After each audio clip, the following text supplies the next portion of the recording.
et bienvenue dans Pitch, votre nouveau rendez-vous quotidien. L'invitée que je reçois aujourd'hui a les pieds sur terre mais bien la tête dans les étoiles. Elle nous expliquera comment ces astres produisent les éléments chimiques qui composent notre univers. Bonjour Sophie Vanek. Bonjour. Alors vous êtes chercheuse et professeure en astrophysique à l'Université libre de Bruxelles. Cette discipline, c'est un métier, mais c'est avant tout une passion, et ce depuis toujours. Vous grandissez à Uccle, à la maison on parle beaucoup de science, et votre objet fétiche en fait c'est votre télescope. À 18 ans, vous vous lancez dans des études d'ingénieur civil en physique, et il faudra attendre votre mémoire pour voir à nouveau vos deux matières fétiches se combiner, à savoir l'astronomie et la physique. Ce mémoire, comme beaucoup de chercheurs qui sont venus sur notre plateau, vous m'avez expliqué que c'est vraiment ce qui a représenté le déclic et ce qui vous a donné envie de vous lancer dans une carrière académique. Depuis, vous avez reçu de nombreuses distinctions, dont l'une, je vois, le prix de la vulgarisation scientifique en 2018. Et ça tombe bien, puisque c'est justement l'exercice qu'on vous propose ce soir. Nous expliquer vos travaux de recherche de façon simple et compréhensible.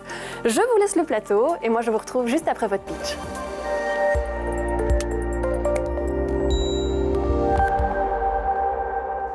Le but de mes travaux de recherche, c'est de comprendre la production d'éléments chimiques dans l'univers. Qu'est-ce qu'on entend par éléments chimiques ? Ce sont les éléments chimiques qui composent les objets du quotidien. Par exemple, le fer découvert, ou alors l'argent d'une alliance, ou alors l'or, ou alors le plomb. Au XXe siècle, les physiciens et astrophysiciens ont beaucoup discuté pour savoir où et dans quelles conditions ces éléments chimiques sont fabriqués dans l'univers. Et petit à petit, on a compris qu'ils étaient produits à différentes époques et dans différents endroits de l'univers. Alors, commençons par le début, le Big Bang. Alors, le Big Bang, c'est un événement qui s'est passé au tout début de l'univers. On croit souvent que lors du Big Bang, tous les éléments chimiques ont été fabriqués. En fait, c'est faux. Le Big Bang a produit de l'hydrogène, de l'hélium, des traces de lithium, beryllium, bore, et c'est tout. En fait, tous les autres éléments chimiques ont été fabriqués dans des étoiles, alors des étoiles de masses différentes et des étoiles situées à des stades d'évolution, à des stades de leur vie différents, des stades de la vie d'une étoile que je vais détailler maintenant. En effet, on peut dire qu'une étoile a un cycle de vie, c'est-à-dire qu'elle va se former à partir d'un nuage de gaz et de poussière, éventuellement avec un cortège de planètes. Ensuite, elle va évoluer pendant sa vie, elle va briller, elle va fabriquer des éléments chimiques et elle va éjecter ces éléments chimiques d'une manière ou d'une autre dans l'espace. À partir de ces éjectats qui vont se recondenser, vont se former de nouvelles étoiles et donc de nouvelles générations d'étoiles vont apparaître. Et c'est ça qu'on appelle le cycle de vie des étoiles. Alors, il existe des étoiles de différentes masses. On peut commencer par les étoiles massives. Alors, par étoile massive, on entend des étoiles dont la masse est supérieure à environ 12 fois la masse du Soleil. Eh bien, en fait, ces étoiles finissent leur vie en explosant sous forme de supernova.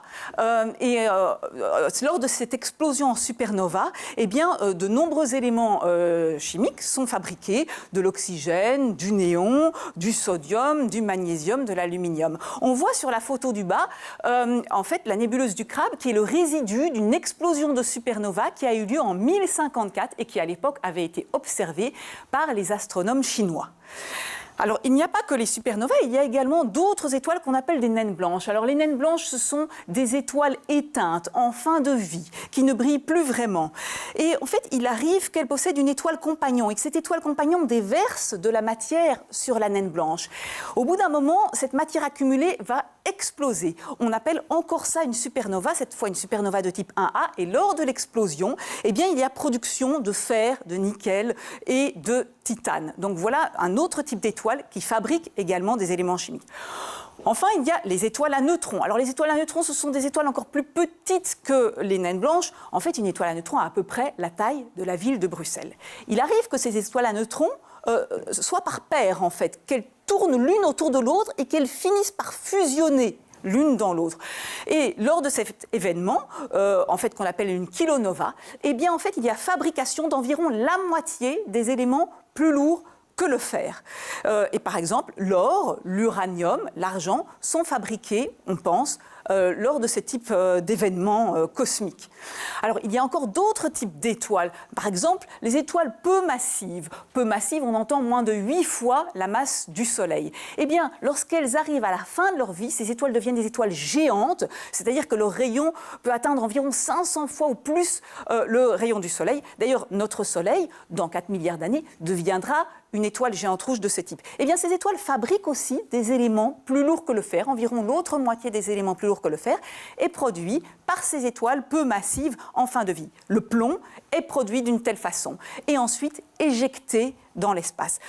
Donc, toutes ces étoiles qui peuplent notre galaxie, c'est un ensemble d'environ 200 milliards d'étoiles, eh bien, on a des étoiles de ces différents types. On a des naines blanches qui explosent, des étoiles massives qui explosent, qui forment donc des supernovas. On a des étoiles géantes rouges qui se transforment en nébuleuses. On a des étoiles à neutrons qui fusionnent et qui forment des kilonovas. Tout ça forme des nouveaux éjectats qui se recondensent, qui forment de nouvelles générations d'étoiles, mais cette fois enrichies en éléments chimiques produits par les générations précédentes d'étoiles. Et donc, la composition chimique de notre galaxie augmente progressivement. Notre galaxie s'enrichit en éléments de plus en plus lourds, en éléments chimiques de plus en plus lourds. D'ailleurs, si on regarde sur ces graphiques qui représentent l'abondance en éléments chimiques en fonction de la masse des éléments chimiques, eh bien, si on regarde ce qu'il y a dans le graphique de gauche, juste après le Big Bang, comme je l'ai dit au début, il n'y avait principalement que de l'hydrogène et de l'hélium, pratiquement rien d'autre. La composition chimique de l'univers était très simple.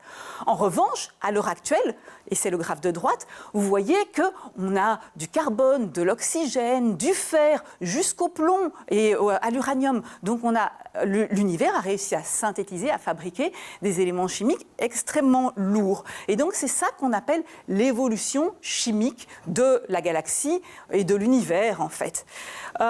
Et donc, en fait, comment est-ce que nous, astronomes, pouvons avoir accès à cette composition chimique de l'univers et des étoiles? Eh bien, on utilise des collecteurs de lumière qui sont des télescopes. Alors, en pratique, on va observer beaucoup au Chili, au télescope de l'Observatoire européen austral, à l'ESO, ou alors à La Palma, en Espagne, sur le télescope Mercator. Et on utilise des instruments qu'on appelle spectrographes, qui en fait séparent la lumière en ses différentes composantes, un peu de la même manière qu'une goutte d'eau va séparer la lumière du soleil en différentes couleurs quand on observe un arc-en-ciel.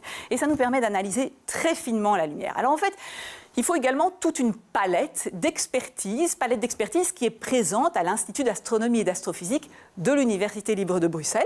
Donc on a à la fois les observations qu'on va faire par exemple au Chili grâce au télescope et au spectrographe, on obtient des spectres observés. Et on a des modèles théoriques qui sont développés par mes collaborateurs et moi-même et qui calculent donc sur ordinateur au centre des étoiles les réactions nucléaires qui ont lieu, qui calculent la structure et l'évolution avec le temps des étoiles et qui calculent la manière dont la lumière va traverser l'atmosphère de l'étoile et donc finalement le spectre modélisé qu'on va pouvoir observer. Et ça, c'est ça qui va nous permettre de déterminer la composition chimique des étoiles.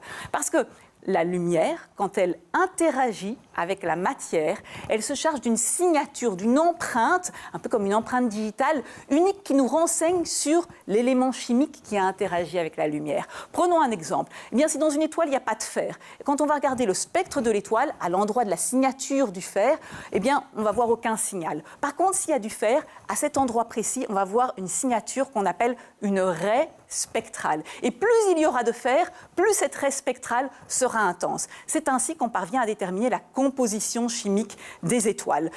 Et c'est ainsi qu'il y a quelques années, à l'Institut d'astronomie et d'astrophysique de l'ULB, on a pu découvrir des étoiles au plomb, c'est-à-dire des étoiles extrêmement enrichies en plomb. En fait, on a calculé que l'atmosphère de ces étoiles contenait environ 1/3 de la masse de la Lune en plomb, ce qui est énorme. Alors, on ne mesure pas que le plomb, on mesure également d'autres éléments chimiques, du zirconium, du barium, etc., qui nous renseignent sur la manière dont les étoiles, justement, fabriquent les éléments chimiques.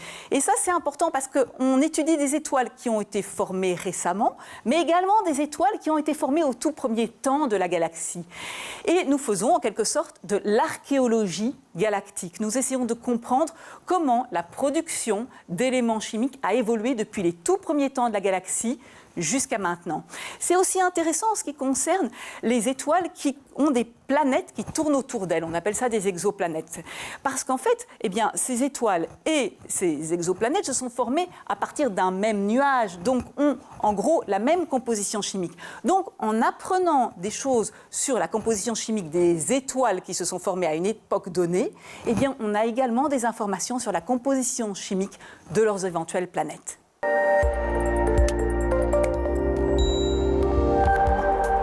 Sophie, merci pour cette présentation. Alors j'ai quelques questions tout de même. Vous parlez de télescopes ultra puissants situés à La Palma en Espagne, mais surtout au Chili. Pourquoi faut-il aller si loin pour observer les étoiles ?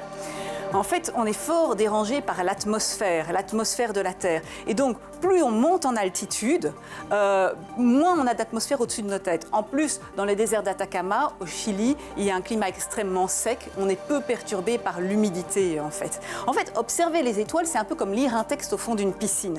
Si l'eau de la piscine bouge énormément, on va avoir du mal à lire le texte. Bien, l'eau de la piscine, c'est l'atmosphère. Le moins on a d'atmosphère au-dessus de nos têtes, le mieux on arrive à observer les étoiles. Tout au long de vos explications, on a entendu parler d'éléments en suspension dans l'univers. Alors pour moi, et probablement pour le téléspectateur aussi, ça reste quand même très abstrait comme concept. Est-ce que ces éléments pourraient un jour atteindre notre Terre ? Oui, c'est-à-dire que les éléments chimiques qu'on observe et qu'on étudie dans les étoiles, en fait, on les connaît très très bien sur Terre. Soit ils existent à l'état naturel, soit on peut les fabriquer. Mais par ailleurs, vous savez que chaque année tombe sur Terre environ 50 000 tonnes de météorites, en fait, donc de la matière, on pourrait dire extraterrestre, atteint régulièrement le sol terrestre. D'ailleurs, pour ceux qui sont intéressés, au musée des sciences naturelles, il y a une magnifique météorite qu'on peut aller admirer et même toucher. Et alors, étonnamment, vos découvertes ont suscité l'intérêt de compagnies pour le moins inattendues. Est-ce que vous pouvez nous expliquer ? Oui, c'est vrai. Donc, à l'époque où on avait découvert les étoiles au plomb, on a eu la surprise de recevoir un email d'une compagnie minière, en fait, qui nous demandait les conditions auxquelles on était prêt à céder notre plomb. Donc là, on a été un peu surpris. Puis quand on a compris, on leur a répondu qu'évidemment, les conditions d'extraction et de transport seraient probablement un peu prohibitives. Probablement, oui. Eh bien, écoutez, un tout grand merci d'avoir répondu présente à notre invitation. Vous nous avez dévoilé quand même quelques secrets de notre univers, c'était fort intéressant. Un nouvel invité viendra faire son pitch et nous présenter son projet. Ça se passe bientôt sur BX1.